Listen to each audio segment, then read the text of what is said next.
Welcome back everyone to another video. Today we're going to talk about reasons why you should be excited for the upcoming 9.14 Teamfight Tactics patch. There's a lot of great content in this patch, including awesome changes, but there's some quality of life updates as well that make the game even easier to play that I think are really important. Be sure to check me out on my live stream. I stream Monday through Thursday in the afternoons Eastern time on twitch.tv/drybear. Let's jump straight into the list. Number one reason why you should be excited for the upcoming 9.14 patch for Teamfight Tactics is minion waves after the first 3 will give you a guaranteed item. This will be shown on the minion as a question mark above their head, and when you kill that minion, they will drop a question mark box. When you touch it with your little legend, it'll randomize into a base formation item, and if you don't touch it and the round ends, it'll automatically go back into your inventory. This is a great change because it removes some of the baseline bad RNG that you get. Sometimes you get no items in the first 10 rounds, and that can be a death sentence if you're not careful. So this kind of just brings up the minimum amount of items you're going to get and makes sure that there is still RNG. Other minions besides the one that has the guaranteed item on it will drop items for you at a % chance, but this makes sure that you get at least one on the big minion waves. On top of that, it seems like the big minions like the dragon, the rift guardian, and others will guaranteed have a fully completed item on them when you get to the later stages of the game. To go along with this, the minions that have the guaranteed item on them come with a buff to make them a little bit harder to kill. It will randomize between red buff, guardian angel revive, and dragons too. It doesn't mean that you're going to get this item, but it does mean that they're going to be a little bit harder to kill. The second reason to be excited about 9.14 is the addition of Twisted Fate. He is a pirate sorcerer, and it comes with the ability pick a card that he has in League of Legends. I had a chance to play with this a bunch on the PvE, and he is actually very flexible in that role. The way that ability works is he will be able to draw a card as he does in LoL, and if he gets the gold card, his next attack will stun the target that it hits. If he gets the red card, it will deal AoE damage around the target that he hits. And if he gets the blue card, when it strikes the enemy, allies that are nearby to Twisted Fate will get a boost of mana. And this works great with the sorcerer synergy that Twisted Fate has because he'll be able to boost up the mana count and get early spells off in the beginning of the game. I ran a match where I ran double Rage Blade on Twisted Fate and he was throwing cards out constantly. He can be very powerful, and if you get enough auto attacks on him and get the cards out frequently, he's adding a lot of support to the team as well. He's adding mana, he's adding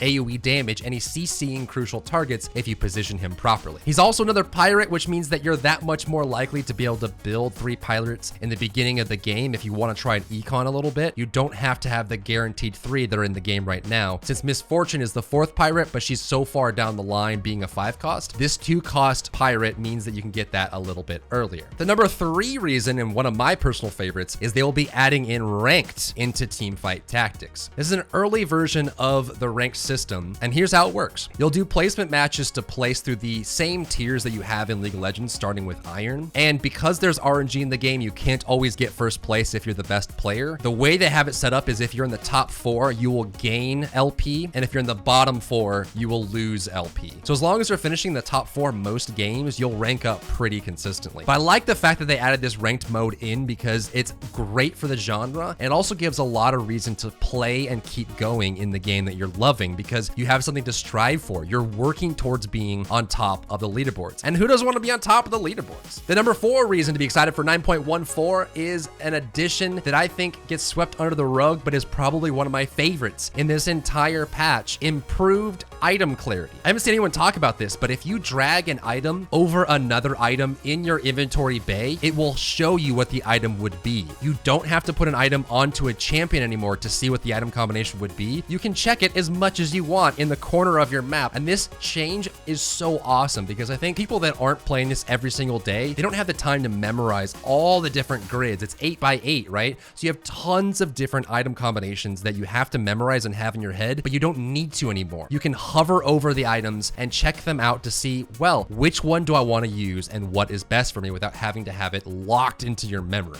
And the 5th and final reason to be excited for 9.14 is a huge addition of UI information. The first one is damage charts being added to the game. This helps you so much in deciding what units you're investing in, where to put your items, and which units are just not adding a lot to your engagement. So it'll tell you which units are doing the most damage. I'm sure they'll expand this in the future, with different kinds of stats, but it starts out now with damage on the list, and that way you can see, oh man, my Kha'Zix is kicking a lot of ass. Maybe I'll put a lot of items on him. Or wow, this Vayne is doing no damage in my build. Maybe I should swap her out. This information is awesome. The next UI change is going to be the addition of the stats panel. This isn't currently on the PBE, but they said it's coming, and this is something that I've been desperately wanting. When you hover over or right click onto a unit, it will show you not only their abilities and their synergies, but it will show you their stats, attack speed, attack range, HP, things like this. This is really valuable for theory crafting and trying to build the right combinations, because you'll know which units are doing more damage, which units have higher HP, and how that all works. So this is a great addition. And finally, down by your gold count on the bottom of the screen, there's a little fire emblem. When you hover on this, it will show you what streak you currently have and how much gold that's contributing to your game. This is something you had to guess at before. They do have the little gold coffers on the left side of the screen, but you don't always know, is that a win streak? Is that a loss streak? How far off am I going? Did it reset? But this UI element will tell you exactly what that information is, and it's a